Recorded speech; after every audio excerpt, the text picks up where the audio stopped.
ಎಲ್ಲರಿಗೂ ನಮಸ್ಕಾರ. ವಸಿಷ್ಠಸ್ ಕಿಚನ್ಗೆ ಸ್ವಾಗತ. ಇವತ್ತು ಮ್ಯಾಂಗೋ ಸ್ಮೂತಿನ ಹೇಗೆ ಮಾಡ್ಕೊಳ್ಳೋದು ಅಂತ ನೋಡೋಣ. ಮ್ಯಾಂಗೋ ಸ್ಮೂತಿ ಮಾಡೋಕ್ಕೆ ಏನೇನು ಬೇಕು ಅಂತ ನೋಡೋಣ. ನಾನು ಒಂದು ಮಾವಿನ ಹಣ್ಣನ್ನು ಚೆನ್ನಾಗಿ ತೊಳೆದು ಪೀಸ್ ಮಾಡಿ ಇಟ್ಕೊಂಡಿದ್ದೀನಿ. ಒಂದು 4 ಪೀಸ್ ಬಾಳೆಹಣ್ಣು ತೊಗೊಂಡಿದ್ದೀನಿ. ಚಿಯಾ ಸೀಡ್ಸ್ ತೊಗೊಂಡಿದ್ದೀನಿ.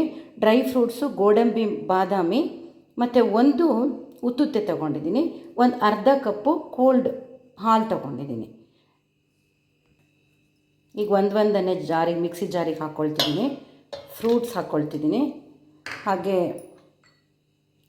ಡ್ರೈ ಫ್ರೂಟ್ಸ್ ಹಾಕ್ಕೊಳ್ತಿದ್ದೀನಿ, ಸ್ವಲ್ಪ ಚಿಯಾ ಸೀಡ್ಸ್ ಹಾಕ್ಕೊಳ್ತಿದ್ದೀನಿ, ಸ್ವಲ್ಪ ಮಿಲ್ಕ್ ಹಾಕ್ಕೊಳ್ತಿದ್ದೀನಿ. ಈಗ ಮಿಕ್ಸಿಗೆ ಹಾಕ್ಕೊಳ್ಬೇಕು. ಮ್ಯಾಂಗೋ ಸ್ಮೂತಿಗೆ ಬೇರೆ ಹಣ್ಣುಗಳನ್ನು ಸಹ ಆ್ಯಡ್ ಮಾಡ್ಕೋಬೋದು. ದಾಳಿಂಬೆ ಹಣ್ಣು ಅಥವಾ ಸೇಬು ಹಣ್ಣು ಇವುಗಳನ್ನೆಲ್ಲ ಆ್ಯಡ್ ಮಾಡ್ಕೋಬೋದು. ಈಗ ಮ್ಯಾಂಗೋ ಸ್ಮೂತಿ ರೆಡಿಯಾಗಿದೆ. ಸ್ವಲ್ಪ ಹೋಳುಗಳನ್ನು ಇದ್ರ ಮೇಲೆ ಹಾಕ್ಕೊಳ್ತಿದ್ದೀನಿ. ಚಿಯಾ ಸೀಡ್ ಸ್ವಲ್ಪ ಹಾಕ್ಕೋಬೋದು ಬೇಕಿದ್ರೆ.